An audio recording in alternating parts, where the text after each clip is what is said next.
తాకట్లో ఉన్న మీ బంగారాన్ని విడిపించి ఆ రోజు ఆన్లైన్ రేటుకి కొంటాం. Sharma gold company. SLBC tunnel ప్రమాద ఘట్టంలో రెస్క్యూ ఆపరేషన్ అయితే కొనసాగుతోంది. 16వ రోజు రెస్క్యూ ఆపరేషన్ ముమ్మరంగా సాగుతోంది. ఫిబ్రవరి 22న ప్రమాదం జరగ్గా అందులో 8 మంది చిక్కుకుపోయారు.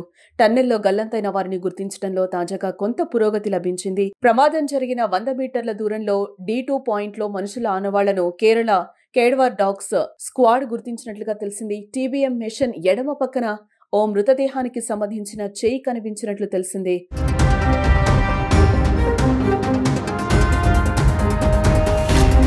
మరోపక్క జీపీఆర్ కేడవర్ డాగ్స్ గుర్తించిన ప్రదేశాల్లో చిక్కుకున్న వారి ఆచూకీ కోసం ప్రస్తుతం తవ్వకాలు ముమ్మరం చేశారు. ఏ ప్రమాదంలో సిబ్బంది జాగ్రత్తగా మట్టిని తొలగిస్తున్నారు. మృతదేహం పూర్తిగా కాంక్రీట్ లో కూరుకుపోయి ఉన్నట్లు తెలిసింది. డ్రిల్లింగ్ ద్వారానే శరీరాలను బయటకి తీసేందుకు సాధ్యమవుతుందని అధికారులు అంచనా వేస్తున్నారు.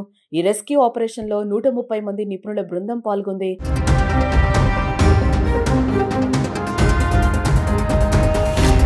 ఇక ఎస్ఎల్బిసి ప్రమాద స్థలం వద్ద సహాయక చర్యలపై ఉత్తమ్ కుమార్ రెడ్డి నిన్న సమీక్ష నిర్వహించారు. టన్నెల్ మొత్తం పొడవు 14 కిలోమీటర్ల కాగా 13.950 మీటర్ల వరకు క్లియర్ గా ఉందన్నారు. 0 పాయింట్ వద్ద చివరి 50 మీటర్లు సంక్లిష్టంగా ఉందని చెప్పారు. చివరి 50 మీటర్లలో సహాయక చర్యలు చేపట్టేందుకు ఇబ్బందులు వస్తున్నాయని తెలిపారు. అక్కడ సహాయక చర్యలు చేపడితే రెస్క్యూ ఆపరేషన్ చేసే వారికి కూడా ప్రమాదమేనని అన్నారు. కేరళ జాగిలాలతో అన్వేషిస్తే ఒకచోట ముగ్గురున్నట్లుగా గుర్తించామని అన్నారు. రెస్క్యూలో భాగంగా రోబోల సహాయంతో సహాయక చర్యలు చేపట్టాలని చూస్తున్నామన్నారు. ఈ నెల 11న ముఖ్యమంత్రి స్థాయిలో మరోసారి ప్రమాద ఘటన సహాయక చర్యలపై రివ్యూ ఉంటుందని చెప్పారు. ఆచూకీ తెలియకుండా పోయిన వారి కుటుంబాలను ఆదుకుంటామని మంత్రి ఉత్తమ్ హామీనిచ్చారు. ముఖ్యమంత్రి గారి స్థాయిలో మరి వారు ఇక్కడ రావడమా హైదరాబాద్లో 11వ తారీఖు సమీక్ష ఉంటుంది. ఆ తర్వాత మేము ఒక ప్రకటన చేస్తాం. కేడవర్ డాగ్స్ 3 మరి శరీరాలు ఉండే చోట ఆ ఇండికేషన్ ఉంది. అక్కడ ఆ ఉత్తరకాశీ నుంచి వచ్చిన రైట్ మైనర్స్ వాళ్ళు తవ్వుతున్నారు. బహుశా రేపటి వరకు తెలుస్తుంది. పరిహారం విషయాల్లో ఏమైనా ప్రభుత్వం నిర్ణయం తీసుకుందా? తప్పనిసరిగా అంటే మేము వాళ్ళు ఇక లేరు అనే ఒక నిర్దిష్టమైన డెసిషన్కి వచ్చినప్పుడు మంచి స్థాయిలో కంపెన్సేషన్ ఇవ్వదు. కాబట్టి లోపల ఇంకొంచెం క్రిటికల్గానే ఉందంట కదా, కంగలంతా కూడా క్రాక్స్ వచ్చినాయి.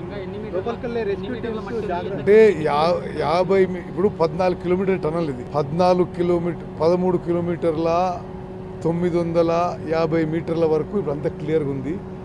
చివరి 50 మీటర్లలో ఈ రెస్క్యూ అండ్ రిలీఫ్ ఆపరేషన్స్ చేయడము, ఎవరైతే లోపల పోతారో వాళ్ళకు కూడా లైఫ్ రిస్క్ ఉందనేది ఇప్పుడు ఎక్స్పర్ట్ చెప్తున్న విషయం. అందుకోసమే రోబోస్ తెప్పించాము.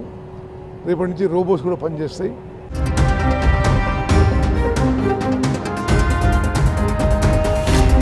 ఇక మరోపక్క టీబీఎం ముందు భాగంలో దుర్వాసన వస్తుందని చెప్తున్నారు. దీంతో కార్మికులు ఇదే చోట ఉండొచ్చని అనుమానం అయితే వ్యక్తం చేస్తున్నారు. టన్నెల్లో జేసీబీని ఉపయోగిస్తున్నాయి రెస్క్యూ బృందాలు. ఇక అటు ఎస్ఎల్బిసి టన్నెల్లో ముక్కలు ముక్కలుగా టీబీఎం మిషన్ వస్తోంది. మిషన్ ను కట్టర్తో కట్ చేశాయి రెస్క్యూ టీమ్స్. మిషన్ పార్ట్లను సహాయకులు బయటకు పంపిస్తున్నారు. ఈ ప్రక్రియ పూర్తయితే కార్మికుల ఆచూకీపై కొలిక్కి వచ్చే అవకాశం ఛాన్స్ ఉంది.